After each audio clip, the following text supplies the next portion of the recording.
Bienvenidos a la materia sistemática de mamíferos de la carrera de Biología de la Universidad Mayor de San Simón.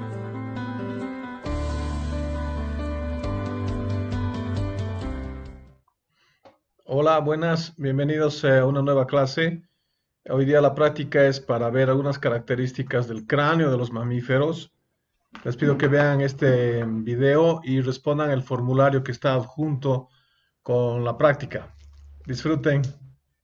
En la presentación de hoy hablaremos de algunas de las características más importantes que caracterizan al esqueleto y principalmente al cráneo de los mamíferos. Debido a que los mamíferos se diversificaron tanto, la mayor parte de sus esqueletos es muy diversa y es difícil determinar características generales.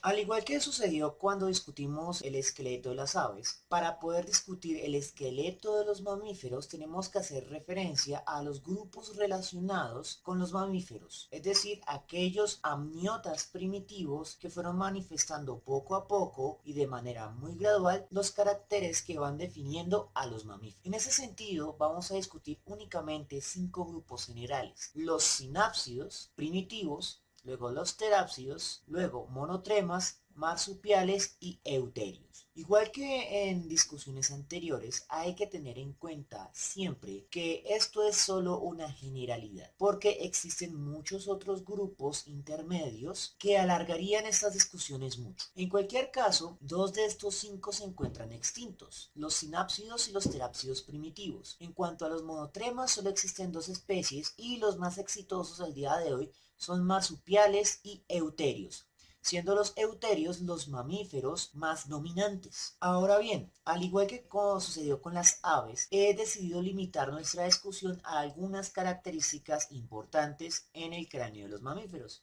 Y esas son la articulación de la mandíbula, los huesecillos del oído medio, los dientes y el paladar. Hay que tener muy en cuenta que los sinápsidos más primitivos van a tener una apariencia mucho más relacionada a los amniotas primitivos. Es decir, si usted los viera caminar a su lado, diría que se trata de reptiles. Sin embargo, a medida que se avanza en el tiempo, algunas características de mamífero van a aparecer y tal vez la más evidente es la especialización de los dientes. En ese sentido, tal vez el grupo más importante y también el más diverso a la hora de determinar las características que definen a un mamífero son los terápsidos, ya que a partir de los terápsidos se ramifican muchos linajes que van generando las características mamíferoides. Ahora bien, ¿qué es un sinápsido? Un sinápsido es un animal que posee una única fenestra posorbital. Recordemos que los reptiles en general se clasifican como diápsidos o anápsidos, siendo anápsidos como las tortugas que no tienen fenestras o en la mayoría diápsidos que poseen 2 fenestras. En este caso, el linaje que dio lugar a los mamíferos se va a caracterizar originalmente por poseer una única fenestra. La segunda característica importante son los dientes. En los diápsidos, o sea, los reptiles y todo lo que evolucionó de ellos, los dientes todos tienen la misma forma, no son dientes especializados. Sin embargo, en los sinápsidos tenemos la aparición de dientes especializados. Por ejemplo, aquí tenemos la evolución de caninos, dientes para cerrar la carne y en el frente probablemente incisivos para cortar la carne. La especialización dentaria va a traer unas modificaciones extremas al desarrollo de los dientes en estos animales. En los reptiles y en los peces en los cuales no hay una especialización dentaria, los dientes pueden nacer de manera continua todo el tiempo. Un animal que pierde un diente puede reemplazarlo con mucha facilidad. Sin embargo, en los depredadores que poseen, bueno, en general cualquier animal que posee dientes especializados, la situación cambia. Debido a que el cuerpo no poseería un control completo del desarrollo de los dientes, si se tuviera un reemplazo constante de los dientes, proceso conocido como policiodontia, un diente especializado, por ejemplo, un canino, podría aparecer en un lugar donde no es conveniente. Eso implica que en estos animales el reemplazo de los dientes fue limitándose. Y sabemos que en los mamíferos como los seres humanos solo podemos reemplazar una vez nuestros dientes. A esa característica se la denomina difiodontia. En la difiodontia, los dientes de reemplazo se encuentran estrictamente regulados para que aparezcan donde deben aparecer. Sin embargo, es evidente que la ruta de aparición de los dientes nuevos no siempre es tan exacta. En la presente imagen lo que tenemos es el cráneo de un bebé humano muerto de manera prematura, probablemente antes de los 6 años. Y aquí tenemos los dos juegos de dientes, los que se encuentran en uso durante la infancia temprana, conocidos como los dientes de leche, y debajo de estos se encuentran los dientes que se emplearán durante el resto de la vida adulta, conocidos vulgarmente como los dientes de hueso. Sin embargo, limitar el cambio de dientes a 2 eventos también le permitió a estos animales poseer dientes más firmes. Es decir, pierden el reemplazo de dientes, pero al mismo tiempo obtienen dientes mucho más duraderos. Y eso a su vez permite una mayor especialización en la función de los dientes. Ahora, un grupo de sinápsidos se derivó y se especializó en cierto comportamiento y los denominamos los terápsidos. El cráneo de los terápsidos evidencia una estructura típica de un sinápsido, es decir, una única fenestra detrás de la abertura ocular. Sin embargo, también esconde dos rasgos que son muy importantes. Algunos de estos cráneos, como el caso de Hipposaurus, esconde en la superficie dos articulaciones mandibulares. Articulación número 1 y articulación número 2. Esa doble articulación va a ser muy importante para poder explicar la evolución de los huesecillos del oído. Sin embargo, los terápsidos nos importan por el momento por otra cosa, y es que sus cráneos evidencian por primera vez el comportamiento mamífero, ya sea para masticar, respirando, o ya sea para mamar leche, respirando. Y para lograr esas dos cosas, respirando, se necesita la evolución de un paladar secundario. Pero para poder entender el funcionamiento de un paladar secundario o por qué es tan importante para los mamíferos, primero debemos entender cómo funciona un animal con paladar único o primario, como los peces o los reptiles. Entonces, un animal con paladar único solo puede hacer una cosa a la vez: o come o respira. Los únicos que pueden hacer las dos cosas al mismo tiempo en los reptiles son las serpientes, y eso es porque ellas sacan la tráquea por delante de la boca, y eso le permite a la serpiente respirar al mismo tiempo que va comiendo, si no se ahogaría. Sin embargo, ese truquito no lo poseen los demás reptiles y aves, que deben escoger una de dos: o comen o respiran, y por lo tanto deben comer rápido y no pueden realizar dos comportamientos. La primera, no podrían beber leche de manera continua del pezón de una madre, y la segunda, no podrían masticar. En otras palabras, no podrían moler sus alimentos constantemente en la boca mientras respiran. Tienen que tragar entero. El cráneo de un terápsido, y en consecuencia lo que se heredó al resto de los descendientes hasta los mamíferos, es un paladar secundario. Ese paladar secundario consiste en una placa de hueso que crece hacia adentro de la cavidad bucal y luego una capa de carne o músculo, cartílago y tejido fibroso que se hunde aún más. Entonces, el paladar secundario, que está hecho de hueso, va a ser un paladar duro, y el paladar más trasero va a ser un paladar blando. Esa distinción es bastante importante, sobre todo cuando te colocan la anestesia en el odontólogo. Las anestesias que se colocan en el paladar duro duelen, porque hay que hacer fuerza al penetrar el hueso, mientras que las anestesias que se colocan en el paladar blando no duelen casi, porque no hay que hacer fuerza. Esto hace que la anestesia que te colocan para sacar las muelas cordales sea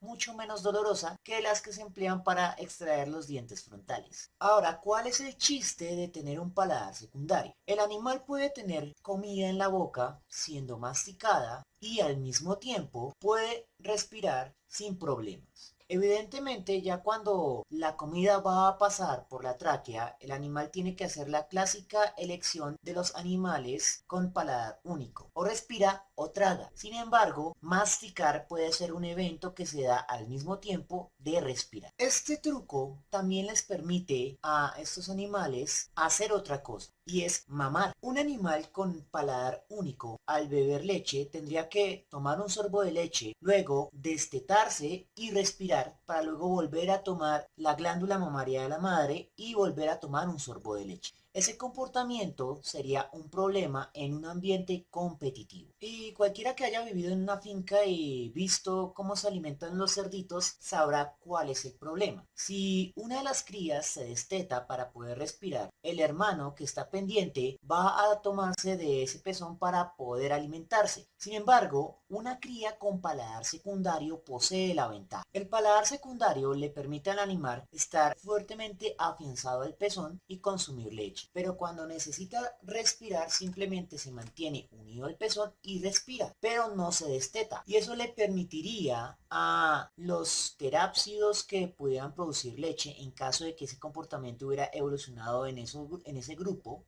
tener una ventaja sobre aquellos hermanos que no tuvieran ese comportamiento. Sin embargo, lo más probable es que el paladar secundario haya sido un proceso que evolucionó para ayudar a la masticación originalmente y luego sería adaptado también para el proceso de alimentación mamaria típica de los mamíferos. En los terápsidos también nos encontramos con el asunto de la evolución de los huesecillos del oído medio y de las articulaciones mandibulares. ¿Y por qué es importante este asunto de las articulaciones mandibulares? Resulta que en el siglo XIX hubo un señor llamado Georges Cuvier que no creía en el proceso evolutivo de los seres vivos. Era un fuerte opositor a las teorías evolutivas. Y una de las razones que Cuvier exponía para la imposibilidad de la evolución de los seres vivos era poder explicar la transición de la articulación de la mandíbula. El argumento de Cuvier se basaba en la anatomía comparada de los cráneos y de la articulación mandibular, es decir, aquella articulación que nos permite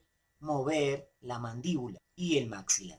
En los peces y en los diápsidos, lo que nos encontramos es que esa articulación está compuesta por dos huesos muy conocidos, el hueso cuadrado y el hueso articular. Sin embargo, la articulación de la mandíbula en los mamíferos está dada por otros dos huesos diferentes, el hueso dentario y el hueso escamoso. El argumento de Cuvier radica en el problema de que aparenta ser un cambio demasiado abrupto y sin embargo la idea fundamental de la teoría de la evolución trata de cambios graduales. ¿Cómo podemos explicar gradualmente un cambio que parece tan abrupto? Y la respuesta ya la mencioné anteriormente, y es la posibilidad de encontrar un organismo transicional que posea dos articulaciones de manera simultánea, en la cual una de las articulaciones empieza a abandonar la función de articular la mandíbula, mientras que la segunda articulación empieza a adaptarse y a mejorar en la función de articular la mandíbula. Sin embargo, tal predicción se demoró muchísimo tiempo en lograrse.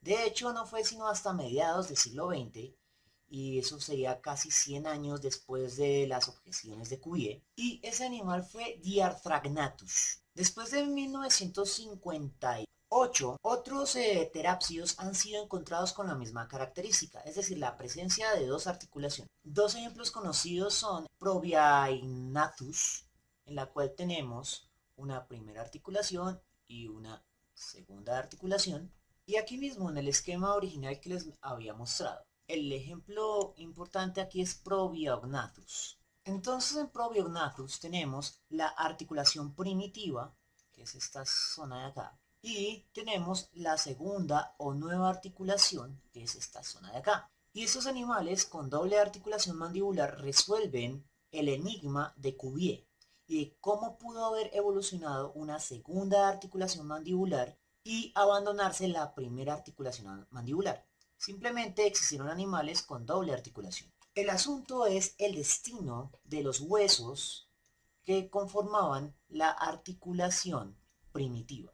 Pues estos huesos que se estaban reduciendo a medida que nos acercamos a los mamíferos, no desaparecen del todo. Lo que hacen es hacerse más pequeños y se hunden en el espiráculo en la zona del oído medio. Esos dos huesos que se hunden en el oído medio se van a articular con un tercer hueso que ya se encontraba ahí desde que una parte de la mandíbula en los peces primitivos se había roto en la estructura llamada hioides.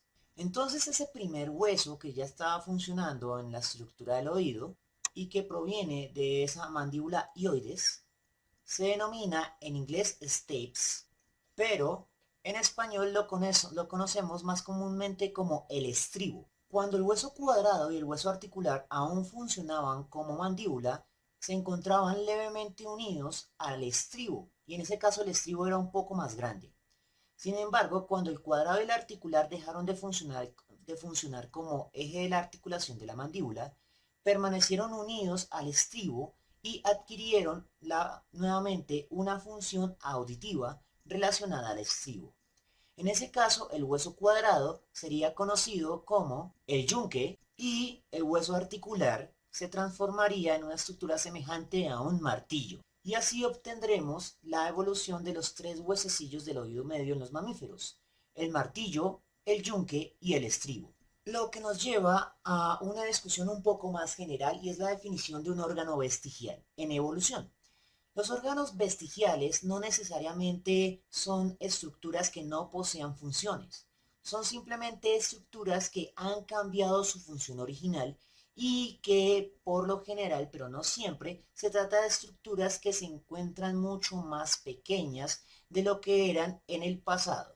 Solo para ponerlo en perspectiva, el hueso cuadrado, que sería el yunque en los mamíferos, en los peces es un hueso relativamente grande que conforma evidentemente la articulación mandibular.